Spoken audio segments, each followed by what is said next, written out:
Bonjour. C'est un sujet qui me tient à cœur et que j'ai développé longuement dans mon dernier livre, Le chaos de la prospective et comment s'en sortir. En fait, voilà, les produits n'ont plus de valeur et ça ne peut pas durer. Entre une chemise à 15 euros et une chemise à 150 euros, entre un téléphone mobile à 100 euros et un équivalent à 1500 euros, entre un billet d'avion à 50 euros ou un billet d'avion pour le même trajet à 500 euros, il y a quelle différence? Quelle différence au pluriel? On achète un service, une marque, une possession. Pour 40% des Français, l'achat est d'abord un prix. Quant à la santé, elle apparaît comme gratuite avec la carte vitale, la carte verte. Et le jeudi, veille des vacances de la Toussaint, il y a quelques jours, on ne parlait que des vacances, du train, du repos, des avions, pas un mot sur l'inflation, le pouvoir d'achat, les salaires, tout ça, ça avait disparu. Quelle est la valeur des produits? Quelle est la valeur des services, voire de notre temps de vie? On est dans une consommation sans fin.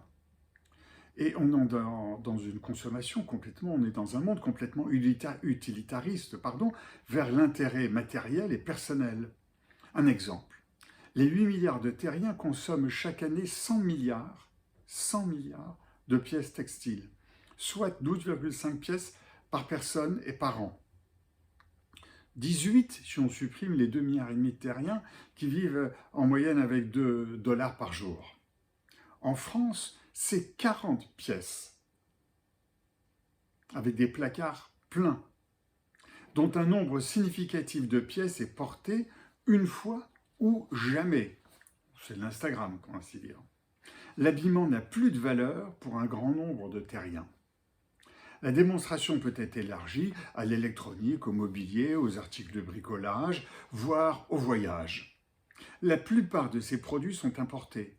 Nous achetons une main-d'œuvre peu payée ou remplacée par de l'automatisation qui supprime le plus souvent les tâches répétitives sans valeur ajoutée pour l'homme. Les grands oubliés de tout cela, c'est le carbone et les déchets. L'industrie textile représente 6 à 7% des émissions mondiales de carbone, auxquelles il faut ajouter la pollution des rivières et les 2 tiers des produits qui sont synthétiques dont le recyclage est transféré aux consommateurs et qui eux-mêmes le transfèrent à certains pays d'Afrique et qui eux-mêmes le transfèrent au milieu des océans. Reste qu'avant la fin des années 2020, le carbone d'importation sera pénalisé. Il s'ajoutera un coût de recyclage des déchets, un produit fabriqué, des produits fabriqués, que le G7, qui représente 43,5% de la richesse mondiale, le G7, 43,5% de la richesse mondiale, donc le G7 peut avoir un impact au niveau mondial, il va introduire cette pénalisation petit à petit afin de sauver ce qui est encore sauvable de l'impact climatique et de la production et de la consommation mondiale. Quand on regarde l'écart des salaires entre l'Occident et l'Asie occidentale, en gros la Chine et ses dépendances, après une quarantaine d'années de croissance inférieure à la hausse de la productivité et de la rémunération du capital, les salaires des Occidentaux balancent entre deux opposés. L'inflation freine l'augmentation du pouvoir d'achat et le chômage bas annonce une pression pour des hausses de salaire. Et puis sur un marché du travail tendu, l'augmentation des taux joue contre les salaires. Quant à l'Asie, dont l'Asie occidentale, dont la Chine, les salaires sont en hausse sur une longue période et ils vont continuer à monter.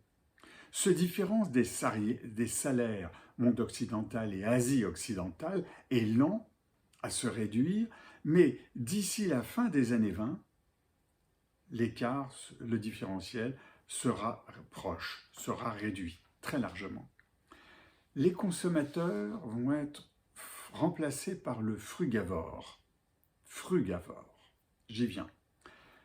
Or, les produits sans valeur coûtent de plus en plus cher aux pays en charge de recyclage et ils sont synonymes de surconsommation.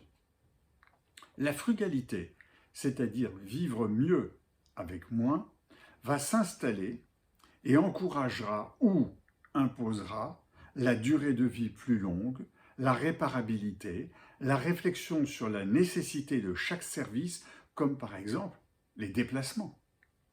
Le produit neuf va retrouver une véritable valeur et par là même un véritable prix du salaire de celui qui l'a fabriqué et de l'impact du produit sur son environnement.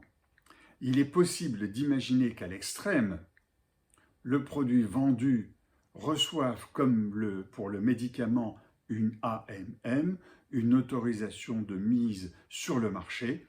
Le produit apporte-t-il une différence par rapport aux produits existants et une véritable amélioration de la vie des consommateurs?